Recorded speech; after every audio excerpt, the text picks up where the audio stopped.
ہو تاج نظر ہے حال میرا سرکار توجہ فرمائے۔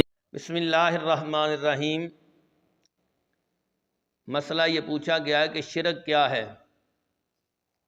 تو علم الکلام کے اندر جو شرک کی تعریف ہے وہ ہے ہوا اثبات الشریک فی الالوہیت بمعنی وجوب الوجود او بمعنی استحقاق العبادت، کہ اللہ کی الوہیت میں کسی کو شریک ثابت کرنا یہ ہے کہ اللہ کے سوا کسی کو واجب الوجود مانا جائے۔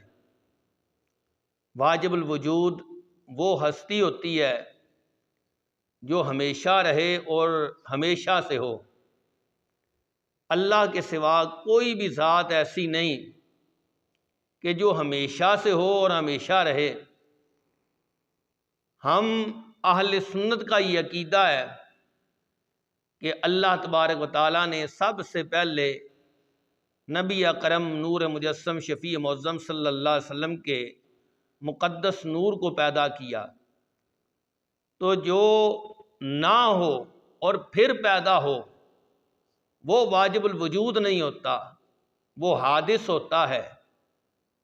تو اللہ کی ذات ایسی ذات ہے کہ جو واجب الوجود ہے۔ اللہ کی ذات کے سوا کوئی بھی ذات ایسی نہیں کہ جو واجب الوجود ہو، یعنی ہمیشہ سے ہو اور ہمیشہ رہے۔ اور دوسرا شرک یہ ہے او استحقاق العبادت، اللہ کے سوا کسی کو مستحق عبادت سمجھنا۔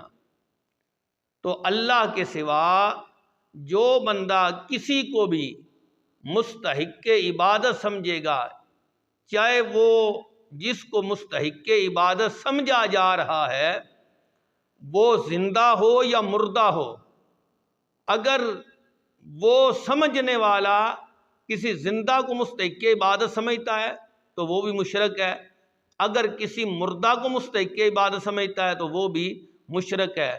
اللہ کے سوا ہم اہل سنت و جماعت کسی بھی ذات کی عبادت نہیں کرتے اور کسی کو مستحق عبادت نہیں سمجھتے۔